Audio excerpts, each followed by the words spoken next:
Welcome to the Unscripted podcast. I'm your host, Aaron Conrad, and this show is where we hear the real stories from real people changing the world. From everyday people to the top celebrities, all the conversations are real, raw, and always unscripted. Thank you for joining me today. Now let's get to today's guest.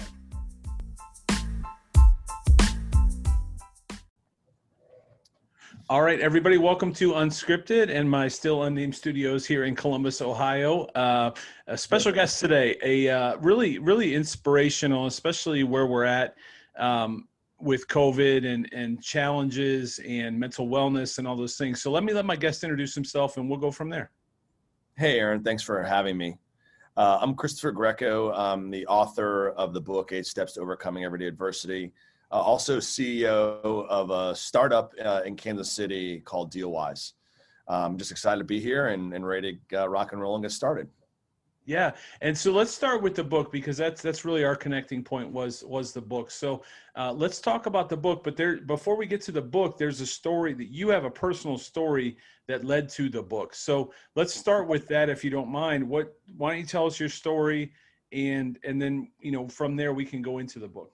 Yeah, sure. And so I lost my dad when I was 15. That's basically where the story starts. Providing that background, my brother was 11, my sister was 4 years old, and I had the idea of writing the book 8 Steps to Overcoming Everyday Adversity for years and years and years. And about 3 years ago, I lost my best friend in a car accident. And his wife asked me to give the eulogy, and his oldest son was 11. So when I got up to the podium, he was a really successful business person, entrepreneur in Indianapolis. Loved him. He and I just saw eye to eye on a lot of things. And in fact, I almost went to work with him a few months before he died. So it was very impactful, but it was an honor to give the eulogy. And as I'm sitting there looking at his son, all this emotion came over me. And, what do you say? And to the son, what message do you want to give him? So after the eulogy, a lot of people came up to me and felt really moved by it.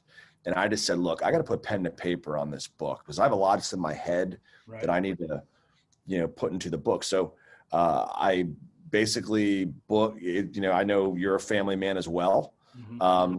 It's hard to find time to do things, right? Outside, you got to make a living and, spend time with your wife, your spouse and your kids. So I just booked, 4 or 5 a.m., 3-4 mornings a week, 2 hours, and just got writing. And finally I had about 10,000 words. And I said, okay, we're on our way. And I spent about the next 6-9 months getting into a place where I can bring on a publisher. And that was in 2019. And we launched in September of this year. Very cool. It's actually on Amazon and it's gotten 42 reviews, and sales are always tough, but it's growing. And I'm really happy. I'm getting personal, calls and emails, where people talk about specific points of the book that really impacted them. So I'm grateful that if it impacts one person, for me, it's a success. And you and I have spoken before, and I would tell you the two things that I told you, I think the first time we spoke, and that was, I think, number one, I guarantee your dad's proud of you because, Thank you. Not just for a book, but because of who you've become. At 15 years old, you had to become provider and protector in your home. You were the oldest child. And so I guarantee that your dad is proud of you today. And I've never met him and hopefully I get to meet him one day in heaven. The other thing I would tell you is, I know your brother went into service for our country, and for that I'm thankful. Anyone that serves our country, that allows my family to have freedoms, I'm very thankful. So those two things I really want to make sure that I say again to you. But in terms of writing the book, the timing couldn't be better for such a time as this, in terms of adversity and what we're facing. And I would tell you really quick too. In college, I lost two of my closest friends to a car accident. So I've felt that pain, Wow. and it was instant, but then the other thing I would tell you is I also lost a good friend about 10 years ago. It's hard to believe, 10 years, Wow. almost 10 years this month. I lost a good friend of mine to colon cancer, and I too gave his eulogy, and Wow. it is tough. It's tough to look the children of your friend in Yes, the it is. eye, and especially when the kids are your kids' age, man, Yep. that just hits different. And so I'm with you. I feel you on both of those things, losing a friend, but also losing a friend and then having to speak into his family's life is difficult, but it's life changing, I think. And it gives you a chance to evaluate. So it sounds like you really had that chance. Yep. It definitely. I mean, what's interesting about it feels, it's almost like as humans, our back has to be put against the wall before we really act, right? Right. And my message in the book is that it doesn't have to get to that point. Yeah. There's a story, my story, and then I also talk about my brother who's a stud. He, 11 years old. I went away to school. I went, from Miami to Washington D.C. He ran the household. The same thing when he was 14. Wow. Spent Friday and Saturday nights at home watching at the time, my 7-year-old sister. So my mom could pick up a couple extra shifts as a nurse, right. Make it to make ends meet. So he and my mom are really the hero of the book in my mind. But when I look at the story, and then I reflect back, okay, what got, because all three of us are successful. My mom is still alive. She's 83. She's healthy. She had a little bit of dementia setting in, but she still remembers a lot. But she's happy. And I would consider that, our story is a success. So what are the steps that I really, there's a lot of steps. What were the really key ones? And it came out to be 8. I didn't go out and say, what are the 8 steps? What are the key steps? Yeah. And of the 8, I think the most important one is the first one, which is affirm I'm not a victim. Because, and I was a victim. I felt like, God has it out for me. Everybody's wearing nicer clothes, nicer shoes. Their dad's coming home every day. I got screwed. Right. There's no good ending to that story there's no good ending with that mindset. Mm-hmm. So I'm glad that I had the right mentors to quickly. I mean, it was about I would say maybe a month or two after my dad passed away. I was playing victim, running around with the wrong people, making trouble, not being a good example, not being the example I should for my brother, making it not really as easy as I could have for my mother. But I quickly snapped out of it. I think the first step, affirm not a victim. And then the step that it's a phrase that my mother always used, was that, she said, Christopher, you can do anything and everything. And that's a mom, right? But as humans, we can do, so the step is, you can convince yourself that you can achieve almost anything and everything that you want. Almost, right? There's some limits, right? I'm never going to be able to play, beat LeBron James. He can spot me 60 points. It'll still be 60-0, right? Right. Absolutely. It will be 60. I want to be clear on that. It will be 60-0. But yeah. The point is that we got to believe that if we set our mind to it, we can. I know people hear it all the time, but there's hearing and there's believing. Mm-hmm. And what I'm finding with the book is that people are saying, okay, I think I believe it, because there's a story that the foundation to the steps are the story. Yep.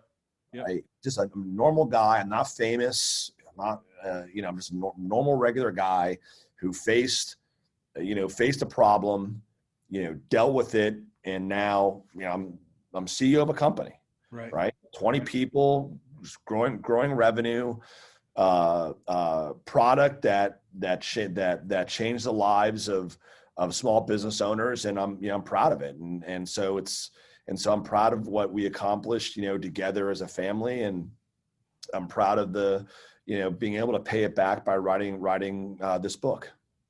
And there's 8 steps in there, and you just mentioned that you've not only run the current company, but you've also helped other companies as well, right? I mean, that's some of that, from what I understand, that's the role that you've taken on, is you've assisted other companies who've been very, very successful. And I think a lot of that you've had a hand in. So that's why I say your dad's got to be proud of you, and our dads would be proud of us no matter what, because you and I are both dads.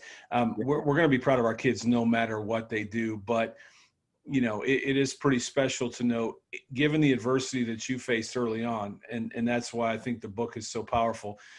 Given the adversity that you faced, you were still able to go on and achieve and continue to achieve amazing things, because a lot of people could get really stuck in as you just said, step number one, and that's not being the victim. And I think in 2020, we've all been the victim.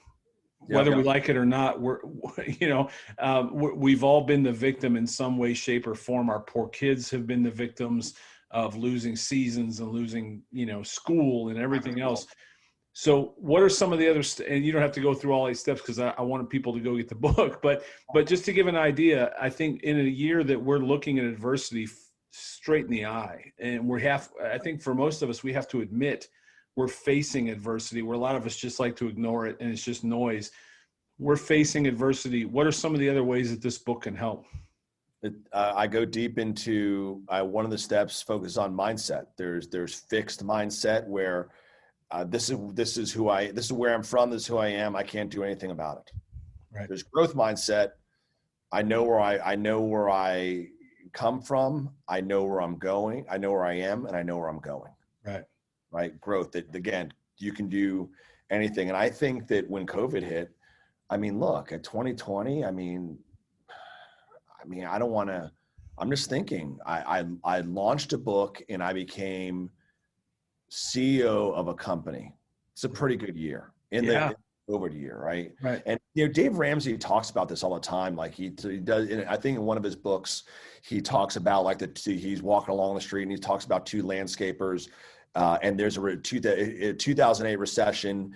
One of them says, my business is not doing well. Woe is me. And about an hour later, he comes across another landscaper who says, I'm crushing it. I have more business than I know what to deal with. Right.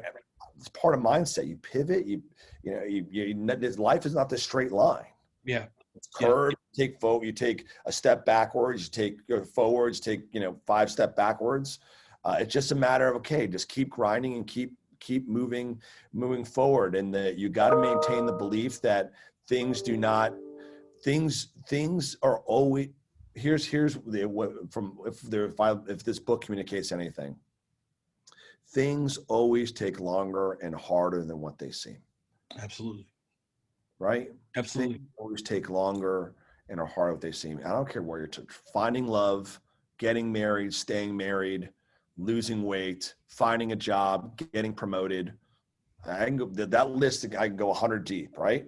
Right. And I think that part of the problem, the societal problem that we have, is that too many people that are unproven, unaccomplished, are now preaching that things should be easier, that you're a victim, that it's not your fault. Mm-hmm. I mean, and that's completely wrong. That's not how life works. Right. There's no such thing as the free ride, and there's no such thing as an overnight, in 99% of the cases, an overnight success. Yeah. Things take time. And it's unfortunate that especially our kids, they're just not, they seem to be being taught differently than maybe you and I grew up, Aaron. Right. What is the quote? Overnight success usually takes 15 years. Right. Yeah. I mean, I think that's a famous quote, and I think it's right on. I mean, we all we didn't gain. I didn't gain all the weight that I've gained in COVID overnight. And I'm not going to lose it in the morning. But being consistent and being open and the same mindset that I had, as you said, the same mindset that I had to gain it, I got to have to lose it. I think that absolutely overnight success, there's viral, right? There's that moment. Yep. But getting to viral, whether it's a video, a TikTok, a Instagram post, a blog post, a video, a podcast, you had to put in a lot of work. At some point, something's going to catch fire if you're lucky. If you're lucky, and if not, then that work taught you something. Every day that you came in and did another podcast and then wrote another blog post, went to the gym, whatever it is, that for every person listening to this, which I want to talk about because you've done some pretty amazing things. That didn't happen overnight, and it certainly didn't happen without the work. So you got to put in the work. And one of my key principles in my business career has been own it. Own it. You got to own it. And if I fail, I got to own it. If I do well, I got to own it. And if people would just own it, as you said, I think, mindset would be different if I would just own my mistakes. I'm not the victim. I either created this situation or I was fortunate in this situation, but either way, I got to own it. I got to embrace it. I got to really take it on, and it's mine. I got to own it. So with that, you've had some pretty tremendous sports accomplishments in terms of, so let's talk about that. Because again, we talked about this before. We have discussed this.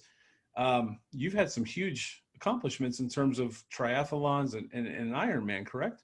Half Ironman, because I gotta respect those who did the full Ironman, which is actually it's 120 miles versus the 70 that I did. But I can't. My wife always says to me, seriously, you're gonna underplay the fact 70 miles in 6 hours. Right. Swimming, biking, and running, and you totally cramped up from heat. I did a 70.3 Ironman in Tempe, Arizona. Wow. And as soon as I crushed I'm a swimmer, so the swim was easy. The bike went very well. And I got off the bike, and half mile into the half marathon of 13 miles, I just totally, my legs locked up. Crazy. And you think about, I think it was Lacey Johnson. Now this gentleman has no legs, and he did the 13-mile Spartan race, right, on his, essentially on his arms. And he just popped in my head, and I said, and a few others, and I said, all right, let's just get to mile 1. Just get to this water station. Yep. Use some potassium. You're cramping up. And then get to mile 2. And I was trying to pace like a 9.5 minute mile. And I was only able to hold 10:30 because when I tried to speed up, my calves would just start cramping again. So that was the set of cards for that. And I was trying to break 6 hours. I did 6:07 or something, but whatever. I finished it. Right. That surprisingly, that run, that 13 miles, I ran it 86% of the time. Wow. Which I was really surprised given how much I was cramping up. But those distance events, and I'm not built. I'm 200 pounds, 6 foot. I'm not built like the 160 pounders passing me, right, on the bike and the run, vroom, vroom, right? Yeah. You're just trying to get through it. But those type of, when you do those things that really challenge you, and anything that challenges you, a 5K might challenge you, a mile, just running a mile, just that's a challenge, right? Absolutely. That's a huge challenge. Right. It helps you grow, because when you do that, you're like, let me see if I can do 2. Because I did 3 triathlons before I did the Ironman. Wow. Half Ironman. And I did a sprint, and then I'm like, I could probably do an Olympic. Okay, I'll do an Olympic. I'll do another Olympic. Right. Or 2 sprints Olympic. And then I'm like, you know what? Let me just take the leap. Just go and train. And it was one of the best experiences in my life. And it really is. And we again, you and I have talked about this before too, but anybody, even if you do a 5K, a couch to 5K, you walk a 5K, you did it. And it doesn't matter what the time was. You're not going to get to the gates of heaven and they're going to say, well, I don't know, you only did, Nobody cares. I mean, at the end of the day, you can say, I did a 5K, I did a 10K, I did a half marathon, I did a full marathon, I did an Ironman, I did a half Iron. Who cares? You did something that no one can ever take away from you. And when you put that medal on, it means something that day. It means something. Sure. And you and I talked about it as well. The fact that if you ever want to get some inspiration, go to the finish line at even a 5K. Just go to the finish line and stand there and look at everybody crossing the finish line. Yep. And they won't tell you your story as they're finishing. Yep. And every one of those people has a story. And a lot of people are doing that for someone, for themselves, to leave something behind. It's an accomplishment, man. That's a huge accomplishment. And I had to think it helped you as you wrote the book. I think I asked you this before, and I apologize for forgetting. Did you write the book after or during that training? So the book I actually put pen to paper after. And I had to think that all that was 2017. Yeah, it was after. Yeah. But you bring up a good point about how everybody has a story. For your viewers, if you Google or go to YouTube and just Google the Chick-fil-A training, they have an excellent training video that's foundational on everyone has a story, and they use it to train. If you go into Chick-fil-A, it is a much better experience for fast food, right? Right. Than going to a McDonald's, right? The way, may I refresh your beverage? Sure. People walk the employees will walk their food out to you sitting down, right? Right. And the training, and I met Dan Cathy, the president, and I read part of his book, and it's an amazing philosophy. But yes, if you go through life understanding that everybody has a story, it really changes it changes your perspective, and it'll change the way you treat and deal with people.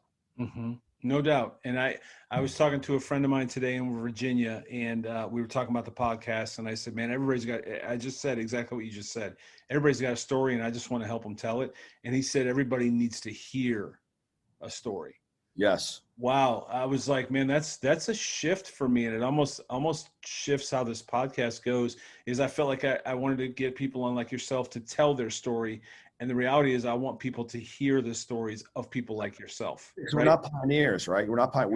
We got to see that somebody else has done it. Mm-hmm. And then we're more inclined to do it. But then we're like, I'll think about it. And then you finally see 1, 2, 3. And I think there's several 100,000. I might even be 1 million people that have done an Ironman. I don't know. I think the number is that big, but it's just surprising how many people seek to try and accomplish something, but they have to see that somebody else has done it first. Yeah. Somebody's got to pave the way, but at the same time, every one of those finish line stories is different. It is. I'm trying to get a PR, whether it's I'm just finishing for my kids, whether it's I overcame addiction. There's a million stories at that finish line. Yep. So at the end of the day, man, you've done it. The concept that you bring that up, Aaron, the concept of your personal best or personal record, that's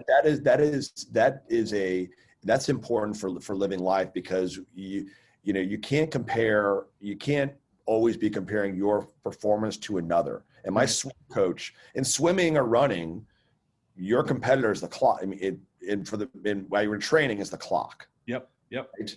And the concept of doing your personal best every swim meet or every day, were you better today than you were yesterday?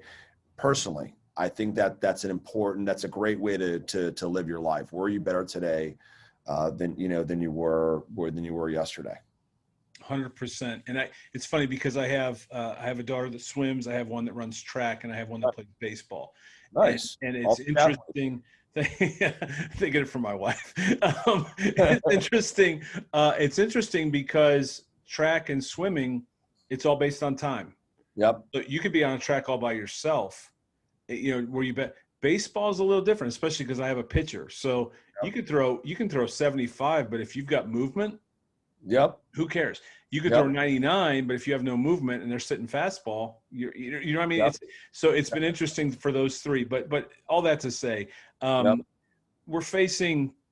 getting ready to turn the calendar, another page on the calendar. A lot of people are looking at it, and I don't know where you are. We've never talked about it, but I imagine you're probably where I am, and it's just another date on the calendar. But a lot of people this time of year, new resolutions, and a lot of people I think have taken 2020 to evaluate where the heck am I and what's going on in my life. A lot of us have struggled through a lot in 2020. So as someone who's written a fantastic book that helps me face adversity and also probably helps me set some goals for myself in 2020, what's your best advice? Because again, I don't want to give away the book, but I do want you to really talk about why should I get the book? What's the best advice in that book that's going to help me as I turn that calendar from December to January? Yep. Well, I would definitely say, I definitely say get the book. There it right? is. Yep. Right. I would definitely say get the book because you can see how quick of a read. I mean, this is a 2-hour read.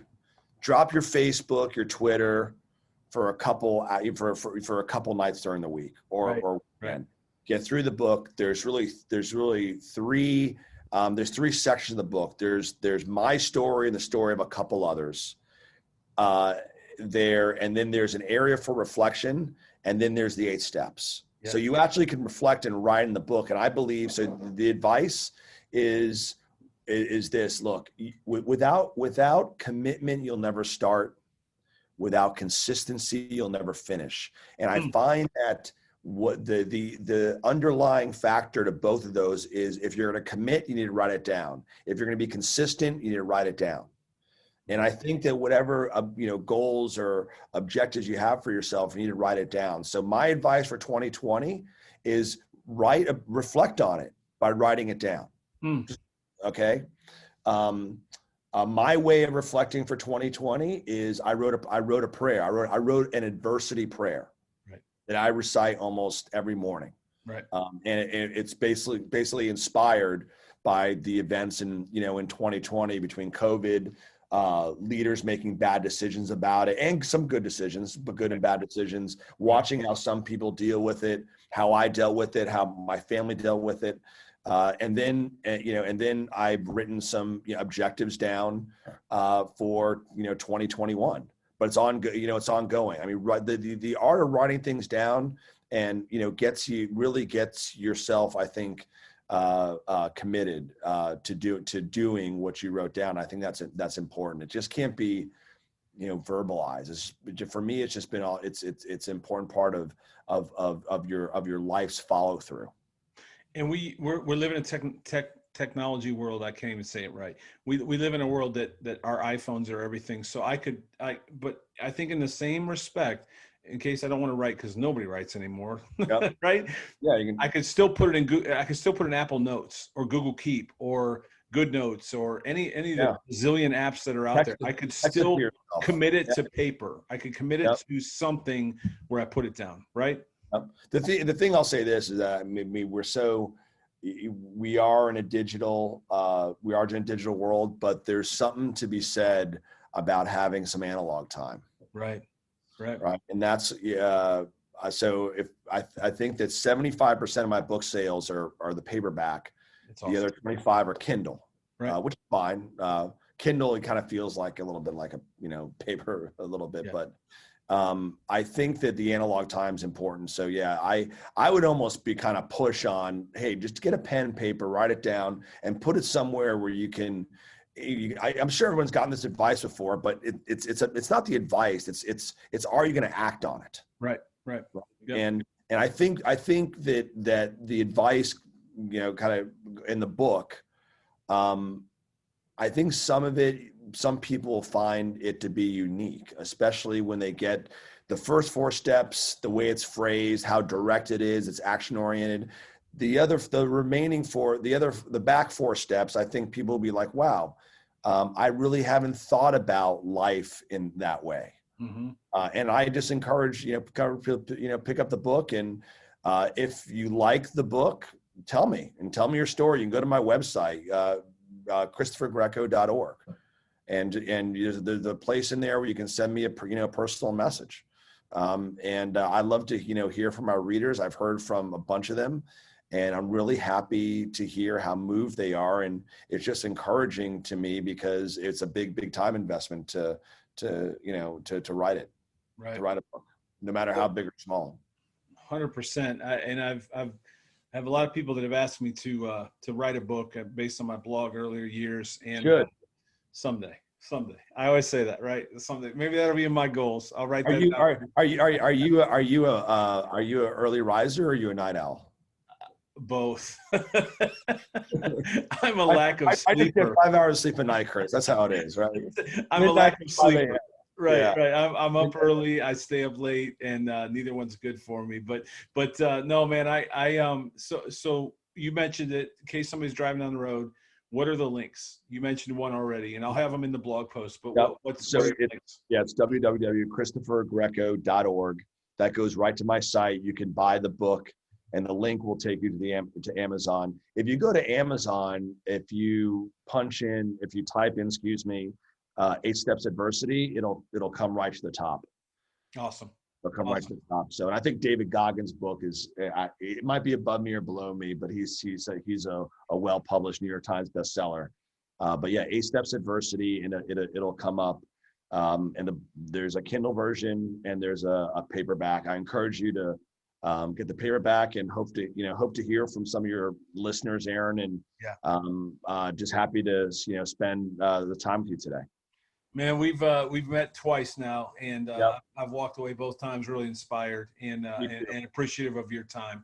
And I wish you all a very Merry Christmas. I really do. And thanks for coming on. I hope this book helps people as we face 2021, and God only knows what's next. Truly, God only knows what's next. God only knows. You're right. But at the same time, we can always be prepared. We can always work on ourselves. We can take this opportunity to not necessarily take adversity. Hey, and I've said this on a few things. If the one thing I thought of wanting to do when they shut down everything was start a podcast, and here I am talking to somebody that's written a powerful book, and that's just one of. It's just been an amazing ride for me, despite the adversity, despite so much loss, despite so much disappointment in 2020. Man, I'm thankful that I get a time to spend with you and to meet you and all on this side. On this side. Well, I don't know that we'll be running any Ironmans anytime together. But man, if you ever come through Columbus, you always have a place, and I'm thankful for your time and your friendship. And we'll make sure we get this up, and hopefully people will take a look at it, man. Thanks, Aaron. All right. Merry Christmas to you. Talk to you soon. Likewise. Merry Christmas. All right. Take care. Bye-bye.